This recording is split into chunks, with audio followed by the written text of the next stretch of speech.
आज हम आलोक वर्तखंड काव्य इसके चतुर स्वर की चर्चा करेंगे। ये गुलाब खंडेलवाल द्वारा रचित है। ये खंड काव्य है। देखिए, अब इसमें गांधी जी का भारत आगमन, गांधी जी जो विदेश गए हुए थे, वहाँ से गांधी जी जो है दक्षिणी अफ्रीका से भारत लौट कर आते हैं और भारतवासियों की दीनहीन दशा को देखकर उन्हें बहुत दुख होता है। वे भारतवासियों को स्वतंत्र कराने के लिए प्रेरित करते हैं। गांधी जी ने कहा है कि जब तक स्वतंत्रता प्राप्ति के लिए स्वयं कदम नहीं बढ़ाओगे, किसी भी कार्य को करने के लिए स्वयं कदम बढ़ाना पड़ता है। इसलिए उन्होंने कहा है कि जब तक स्वतंत्रता प्राप्ति के लिए स्वयं कदम नहीं बढ़ाओगे, तब तक इस धरती से पराधीनता की काल रात्रि समाप्त नहीं होगी। इसी का कवि ने काव्यात्मक रूप में वर्णन किया है। जाग तुझे तेरी अतीत स्मृतियाँ धिक्कार रही हैं, जाग जाग तुझे तेरी भावी पीढ़ियाँ पुकार रही है।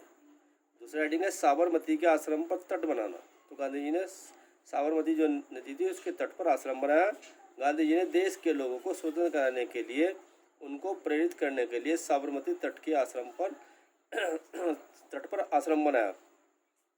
देखिए, गांधी जी जो है आगे क्या वर्णन किया है। न्यायालय में गांधी जी के भाषण का प्रभाव।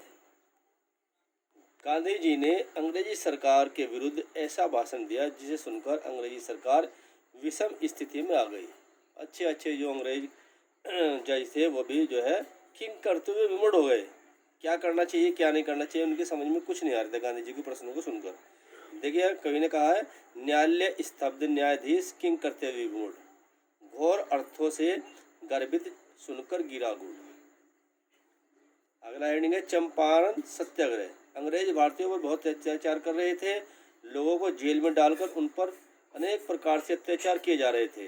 अत्याचारों से पीड़ित जनता को साथ लेकर गांधी जी ने चंपारण में नील की खेती के विरुद्ध आंदोलन चलाया। अगला हेडिंग है खेड़ा सत्याग्रह। गांधी जी के आह्वान पर देश के महान नेता एकजुट होकर सत्याग्रह की तैयारी में जुट गए। इस सत्याग्रह में डॉक्टर राजेंद्र प्रसाद, सरोजिनी नायडू, सुभाष चंद्र बोस, जवाहरलाल नेहरू, सरदार वल्लभ भाई पटेल ने सभी जो है सत्याग्रह की तैयारी में जुट गए। इस आंदोलन में सरदार वल्लभ भाई पटेल का व्यक्तित्व जो है अच्छी तरह से निकल कर के सामने आया और इसके साथ ही इस सर का जो है कथा समाप्त हो जाती है। धन्यवाद।